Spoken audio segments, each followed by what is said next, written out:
Welcome back to the Hirewell Hot Corner, where sports and recruitment meet. I am your host, Dan Patel, joined as always by my Ironman co-host, Louie Marisi. Louie, great to see you again. We have a guest today. Please welcome in Samantha Heger from Nixco Plumbing, one of our Hirewell clients, and also an avid sports fan. Sam, welcome to the show. Yeah, thank you guys for having me. I'm excited. Absolutely. Sam, you want to give a quick rundown of your credentials for us, and we'll jump in? Yeah, for sure. So currently I am the marketing and operations manager here at Nixco Plumbing, who Dan just recently helped us hire a customer service representative or administrative assistant. So we're super excited to have her on board. But for myself, I've been here since 19. I started in marketing and I've kind of grown into it. I actually have a bachelor's degree and master's degree in sports leadership and management. So somewhat irrelevant to what I'm doing now, but very relevant to what we're talking about today.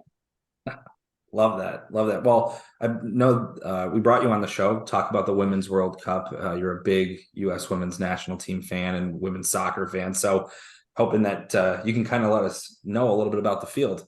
Oh yeah, for sure. Yeah, I'm super excited to talk about that. They start playing Friday, or the women's team does, at 9. So I'm already nervous about that. But yeah, there's a lot of new people on the team this year and some returning veterans. So we'll see how they do. How are our chances looking this year? Who's off the team and who's on the team? Like, what are the big names that maybe didn't make the cut or are injured or something like that? Yeah, so biggest injury I think would be to your back line, which would be Becky Sauerbrunn, who's out. She's been like your veteran defense holding down that middle. So she's been replaced by some newbies. And then you've got, your standards, Alex Morgan, Megan Rapinoe.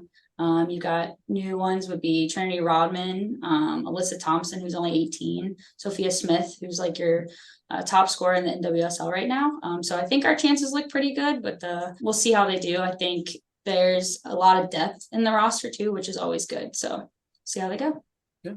And shameless plug for the local Cincinnati talent you were telling me. Of course, we have Rose Lowell, and then you said there's another this year, right? Yeah, there's a backup goalkeeper. So it's Aubrey Kingsbury. So she's both went to local high schools in the Cincinnati area. So super excited to see how they do. Excellent. Yeah, Nixco, a newer client of Hirewell here in the Cincinnati area, leading in their industry, the plumbing industry. So we're very excited to be able to have a great relationship and get a little Hirewell hot corner action out of it as well. Sam, how's the field look outside of the U.S. this year? Yeah, I think like looking back at other World Cup years, the competition is a lot tougher this year. I think the popularity of soccer has grown for men's and women's, but I think that's made other countries really put more money and invest more into it. So I think we're going to have some trouble. There's Sam Kerr, who's with Australia, who's just like killing it on all fronts. You've got England, who's got a ton of solid players. Let me think. Got Germany as well. And then in our group, I think our hardest competition will be the Netherlands. So if we can win that game, I think we'll win our group. Awesome. Let's hope for it. The U.S. is usually very strong. I believe they're the favorites to win the World Cup again this year. So hoping for that success to continue. Oh, yeah. Louie, how do we relate this to recruiting? How do we relate it to recruiting? Well, what we do here, Sam, is obviously we would take a sports topic and kind of spin it to relate it to recruiting. So in this case, we're going to talk about promotion and recognition, high performers, the people that get the recognition, in this case, get to play for Team USA, and kind of bringing that to the recruiting side, people internally who go way above and beyond goals, metrics, things like that. Mm-hmm. Yeah, for sure. As we all know, this is not anybody's full-time job playing in a World Cup or playing for your national team. They all have careers outside of this. So not only is it an honor, it's a privilege to be able to be selected to play for your country at arguably one of the largest and most coveted sporting events in their craft. So definitely cool to see. Very much an honor to be selected for that. Maybe playing multiple World Cups. The U.S. fortunately on the women's side to be able to win World Cups. So definitely a very interesting topic, we think, as recruiters. Maybe Sam, you might not agree, but just being able to talk about soccer too. So yeah. Yeah, so I mean, as we usually do with Hirewell Hot Corner, we like to talk about recruitment topics from both the recruiting side as well as the client or employer side. So from a client perspective, we'll usually start there. How does this relate to you as far as high performing employees? What do you see in your company, in your industry, that sets people up as high performing employees?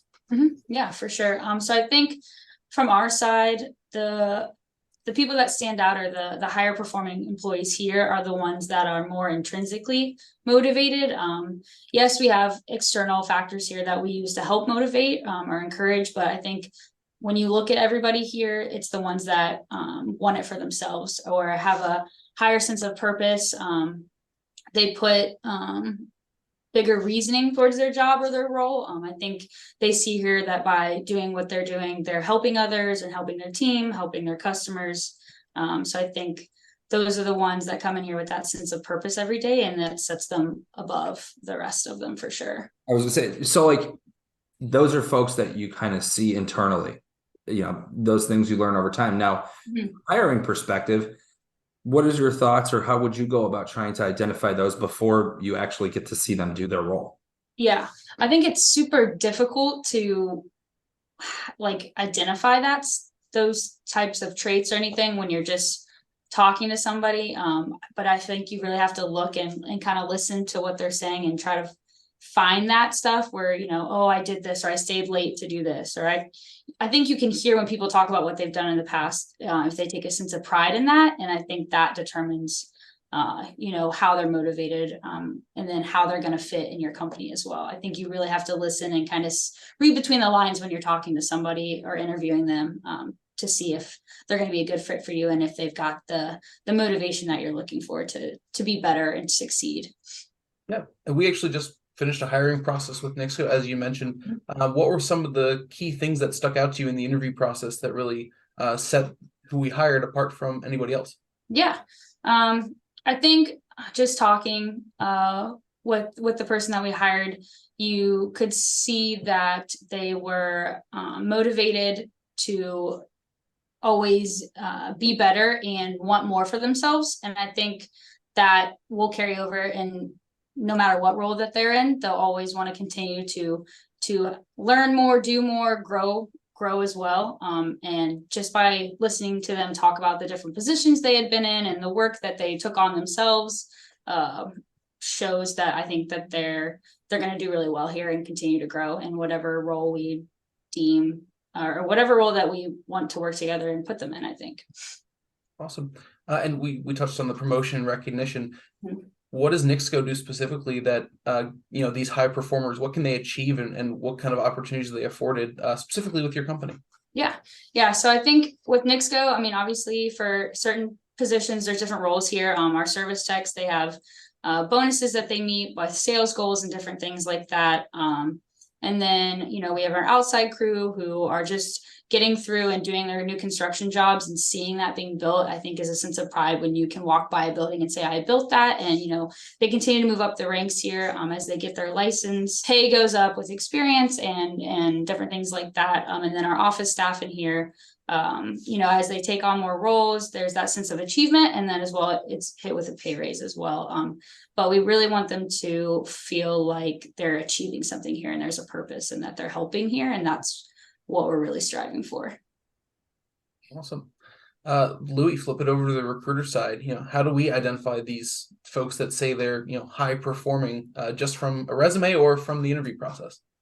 Yeah, well, I think Sam touched on it a bit. Sales, I think it's a little bit easier to kind of understand the high performers. If your goal is 100% and you're hitting 170%, that tells you a lot, regardless of where those goals lie. So, understanding the quantifiable things makes it a little bit easier. And in my line of work, being in sales recruiting, that's huge. Track record of success is probably the number one indicator of success. Granted, if it's maybe a little bit different industry, there's some yet to be seen, but the traits to hit goals and stay motivated and continue to grind, it shows that motivation that Sam attested to.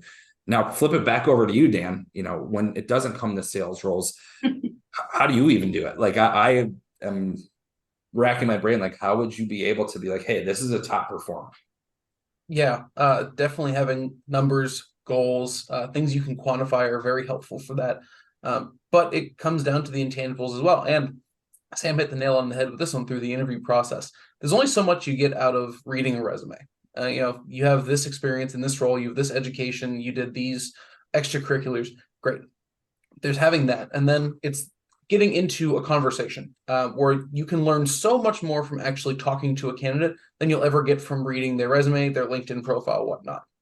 It is our job as recruiters to take the information they're giving us, the story they're telling us, those intangibles about how motivated they are, the things they do to go above and beyond at work, what they're looking to gain out of a new role, growth, leadership potential, whatever it is. It's our job to, I guess, make it sound better and articulate it properly to our clients, tell their story for them in order to get them in front of our clients to interview and basically give the same conversation. So it's a little harder, I would say, but it's just kind of pulling the best qualities and those goals and motivations out of a candidate while talking to them to be able to properly articulate it and moving forward throughout the whole interview process. Sounds hard. There's a reason that recruiters have jobs in the world. Mhm. Yeah. Sam, we usually end our episodes with what we call the 2-minute drill. Okay. This one will be pretty easy. We'll go predictions for the World Cup. What do you got? I mean, obviously I'm going with the hometown team with the US, but I think it'll be tricky, and I think there'll be some nerve-wracking moments. And I think you're gonna see, hopefully not, but I think you're gonna see penalty kicks. Unfortunately, I think we're gonna go into the dicier moments of the game.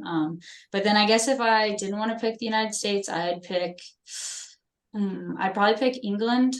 Or I would love to see Australia win if I wasn't from the United States. All right. We can't really go against the hometown team. It would be very, very unpatriotic to pick anybody to win this but the US.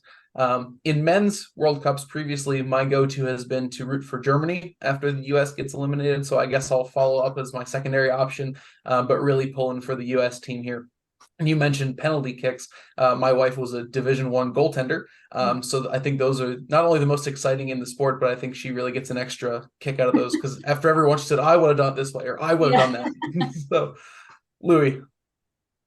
I mean, I'm going to follow suit, picking USA. Granted, I know absolutely nothing about the women's national team, women's soccer, but I love the fact that everyone who represents USA, they're all behind this team. We've seen it in hockey, men's soccer, everything, Olympics. Like when you're a country and you get to back your country all together, it's not like you're rooting for a different football team in different states. Like we're all in on USA. And then my other default, if not USA, would be Italy. I'm 100% Italian. So the men's team hasn't been in the World Cup, and I think that's too. So I'll pick the women's Italy team as the runner-up, if you will. There you go. I like all of our secondary options. We spread it out a little bit without straying off from the favorite. So, yes. Sam, absolute pleasure. Thank you for joining us on the show today. It's always nice to have a client and a fresh face saying all the same things that we say. You picked it up real naturally, so great job to you. For everyone else, on behalf of Louie and myself, thank you once again for tuning into the Hirewell Hot Corner. Please do join us again in 2 weeks for our next episode. And as always, stay classy, LinkedIn.